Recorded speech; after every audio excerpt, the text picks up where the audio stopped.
Welcome back, ladies and gentlemen. I'm Marcus Aurelius, and this is a mod and map showcase. The map, which you see in front of you, is Astral Plane by Machio, and it's very different from what you would expect out of a normal Dominions map. As you can see, the color scheme is a little different. This orange here is actually, you would think maybe it's desert or wasteland, but it's actually forest. We have a random plains province here. You can see sometimes he decorates them with farm fields, you can tell. But there's also random provinces like this, which are like nothing you've ever seen before. This looks some kind of glass or crystal. You've got these random little cloud provinces here. You have this kind of machinery type factory building here. This looks like it should be a province, but apparently is not. You have kind of waterfall. It's really an artistic and interesting map to look at. Playing on it, it's a lot of provinces connect to a lot of other provinces. Although there is some, like for example here, you can't get into this mountain region except from here and here. So you have to be careful with that. Little town here, or village, or whatnot. Again, kind of mechanical looking. I'd almost like to see a mod to go along with this map of like strange, half mechanical, half magical races kind of going at each other, but still, it's a very interesting map. It's a little weird for me to play in a standard LP, but I definitely wanted to show it off here. Once again, that's Astral Plane by Machio. But the mod that I'm showcasing today is the Dark One by Fangowolf. Now, those of you who follow my LPs will be familiar with Fangowolf. He's been with me since the beginning. He's been in a number of my series as one character or another, and he put this mod together based on the writings of Robert Jordan. Now, full disclosure, I read about the first 5 books in the Wheel of Time series, but that was over a decade ago. So I have no idea how it ended or even what happened. They just got way too boring for me after a while because it seemed like he continually rehashed the same territory over and over again. But as a quick summary, for those of you who may not be familiar, this is a epic fantasy story set in kind of a alternate medieval period where magic is restricted to just females, because the male version of the magic, and you can think of it as a yin and yang, for example. Actually, I think that's exactly what it is in his mythology, but the female portion is clean and pure and can be used without issue, but the male portion drives people crazy when they use it because it's tainted by evil. Now, this race that is here, this is the evil race. It's the Dark One, Shayatan, the great evil of the series of books. And this actually makes a really good choice for a Dominions nation, because none of the other, well, I guess I would say nations in the books can be really utilized in the Dominions model. The only good nation that utilizes magic is Tar Valon, the Aes Sedai. That's the female mages. So any other nation you would do here in Dominions wouldn't have access to magic, so that would be kind of stupid. Well, let's discuss it real quick. The nation overview.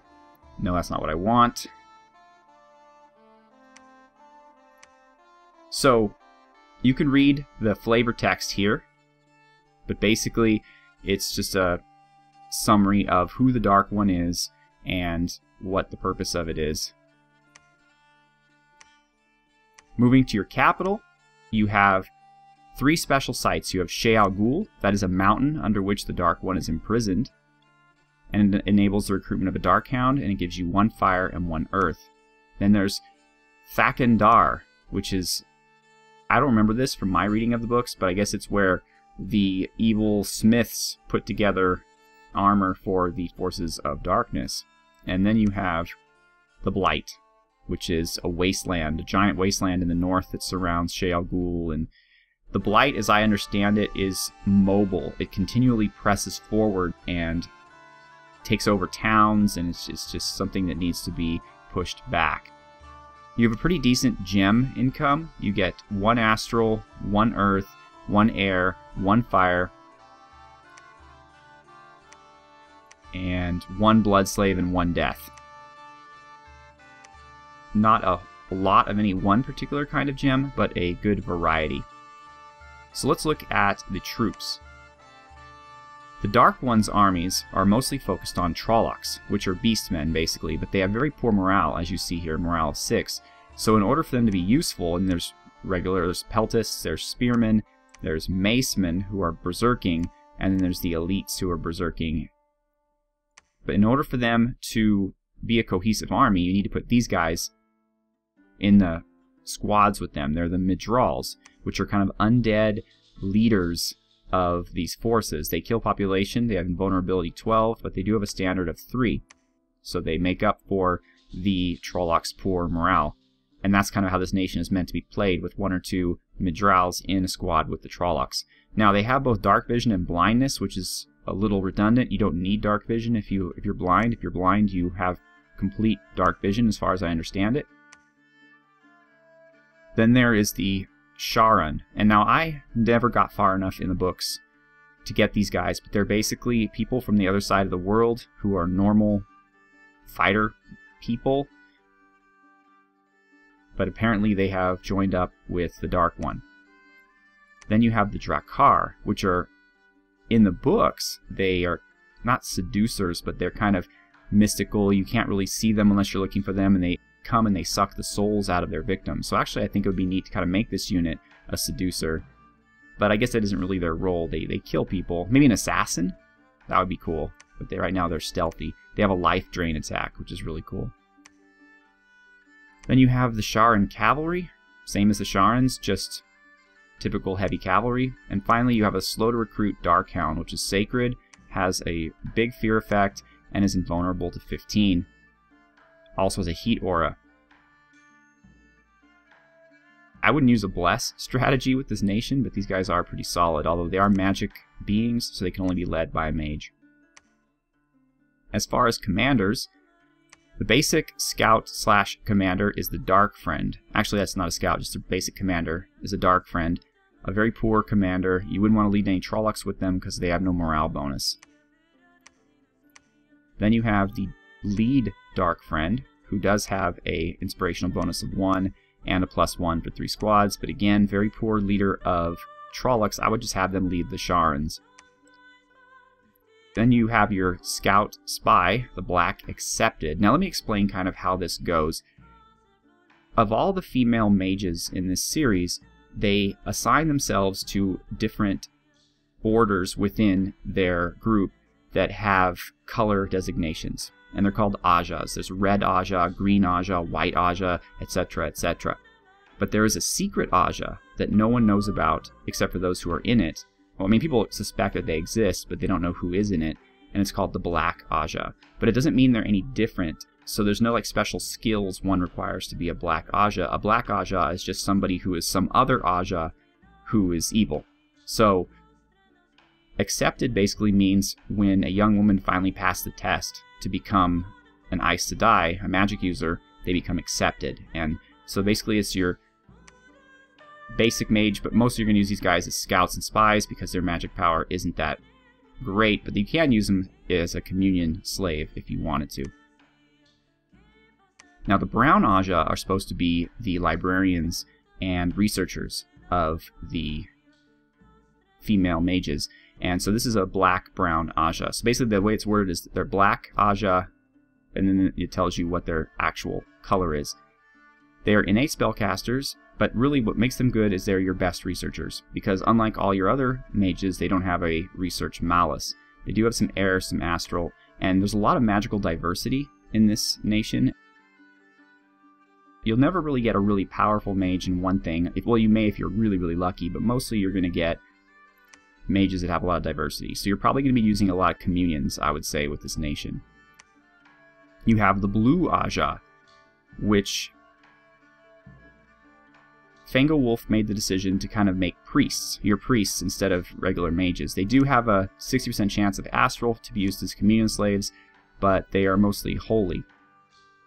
You would use them, obviously, with your dark hounds to bless them, and for other particularly priest purposes. Although they're not level 3, so they will not be able to claim thrones. Then you have the Sharan Channelers. Not much to say about these guys. They're just your typical mages, but they do have a chance, a very small chance of 4 air. So if you get lucky, you could Thunderstrike with them. They're also Communion Masters for air magic, if that's what you want. Then you have the Red Aja. The Red Aja are the specific Aja that, when they're the normal, they're not evil, they hunt after men channelers and try to kill them, or take away their power. Now these ones, apparently, Fangowolf has made them into blood mages. So they have start off with 2 blood, 1 astral, and a chance of another blood. So these guys could lead communions as well, although you need blood slaves to cast any of the decent spells. And they do have a little bit of inspiration. Then you have a Dreadlord. Oops. You have a Dreadlord, which is a pretty decent mage. 2 earth, 1 astral, and then some extra chance. So you could potentially have 3 earth, up to 4 earth actually, straight on these guys. So they'll make your battlefield earth casters, and again, they make good Communion Masters. They have a siege bonus, recuperation, and +1 inspiration, which isn't great, but it's better than nothing. Then you have the Fade. Now the Fade works in concert with the Madral. In fact, a Fade is a Madral. I guess the difference in the mod is that the Fades are the leaders, but they have everything the same. They're spies, they're assassins, the dark vision, they're ethereal, but they have really great leadership bonus of 2. The reason why it's 2, it was initially 1, but I actually mentioned to Fangowolf that when you have an undead unit leading, or I don't know, leading, but like with the Madrals, when you have an undead creature in the same squad as a non-undead creature, it counts as inspiration -1. So it used to be inspiration 1, I had him bump it up to 2 to take care of that. But these are the guys you want to lead your Trolloc armies. The Fade plus a unit of Trollocs with the Madral can have up to +4 morale, which makes them semi-decent at that point, from 10 to 12 morale. And they're overall just good leaders. Then finally you have the Chosen, which is 2 fire, 2 death, and a good chance of a lot of other things. So if you're lucky enough to get the Astral, you could have these guys lead your communions. They have invulnerability to 5, and they reinvigorate, they have good inspiration, and they're adept researchers, though I wouldn't spend all the money to recruit one of these guys just to research. And then you have 2 interesting leaders. Now this is similar to the other mod that I profiled, Byzantine Pythium. I didn't actually profile it, I did a whole LP on it, where you have a 1 unit that it's basically a recruitable hero. So if you try to recruit it twice, it'll simply teleport the one you already have to your capital. And there are 2. There's Sharan Wild, who is 3 fire, 3 air, and 3 earth. 10 invulnerability, resistances, siege bonus, defense bonus, reinvigoration, defense organizer, and good inspiration. And then there is the first of the Forsaken, 3 astral, 3 death, 3 blood. Regeneration, invulnerability 10, siege bonus, and all the good stuff you're used to, also Beastmaster. So you can only have 1 of these guys running around, or 1 of each of them running around at any given time, and you want to get them right away because they're really good mages. And finally you have the Thakandar Smith, who is homesick, but a great smith, forge bonus, and a master smith. And they have very, very wide-ranging magical diversity, although that's kind of a pain in the butt because I had to recruit like 6 of them just to get one that had fire, but I'll show you that in a bit. So there you have it. There's the nation recruitment. Now, there they are. So there's Nay Bliss, and I have given him the item that comes with this mod called Sangreal. Now it's supposed to boost the elements too. Like it's supposed to have a wizardry bonus, but instead it only has a sorcery bonus. So really it only boosts astral, death, blood, and I don't think it boosts priest level. So I have that on him to make him stronger. And then there's this guy who I have the Fire Terangreal. So there are Terangreal for each path of magic. I don't know for 100% sure, but I think this is also a weapon that exists for the mod, the Blood Knife, which has quickness, curse, body ethereal, I think that's it for regular weapons. As far as here, though, you have a lot. You have a legendary artifact, which casts a random spell. You have what I already showed you, the Saw and Grial, which is basically a ring of sorcery, only easier to cast. And there's a Terangrial for each different path of magic, though I don't understand. There's a few typos and bugs still left here that Fangowolf I'm sure will go over. Like, for example, it can't be both Earth Magic level 1 and Earth Magic level 3. So, I'm not sure. Like, for instance, this is Earth Magic level 1 and Fire Magic level 3. That makes perfect sense. And it's a Fire Terangrial. There's a Death Terangrial. There's one for everything, even Blood. And there may even be more items that I haven't even discovered yet. But I think in terms of creating a mod that represents a work of, I hesitate to call it literature, but a work of writing, is kind of an undertaking, and I think that Fangowolf did a fantastic job in translating what was interesting about the series to this nation. I feel that the mages are a little similar, but still interesting, and you can branch off in different directions depending on who you get. Like, for example, if you want Blood, Red Aja. If you want, well, no, those are just research, but if you want Air, you go with these Sharon Channelers. Earth, the Dreadlords. So you have whatever focus you want to have, you have a mage that can go there and potentially lead a communion to get even stronger. I noticed that the Drakkar were kind of weak. They tend to die a lot in battles. The Sharns were very strong. I didn't get a chance to use the Darkhounds, but I'm sure they'd be terror. Though not, again, worth a bless strategy. Mostly what I just did is I led hordes and hordes of Trollocs around using Fades with a couple Madrals in there to raise their morale, and they were quite adequate. Even the basic spear Trollocs were able to take on most province defense without any trouble, especially when I started adding in these greater guys as well. One thing to note about the Madrals is they have max 2 a month, so you're never really going to lead a unit of just them. Although that would be kind of cool. These guys have maces, and these guys have spears. I think I already mentioned that. So that's that. That is The Dark One, an early age nation by Fangowolf, based on the works of Robert Jordan. And while again there is a few typos and a couple things I'm sure Fangowolf will fix, I believe you can download this mod currently in the Desura forums and play with it yourself. The map, as I mentioned before, is Astral Plane by Machio, and that is also available on the Desura forums, and I will provide a link to both the mod and the map in the description. So please leave a comment on what you think about this mod. If you've given it a try, I'm sure Fangowolf would love to hear any feedback you might have or anything you might notice that would make the mod even better. So by all means, please do so. Thank you so much for watching. Have a good one.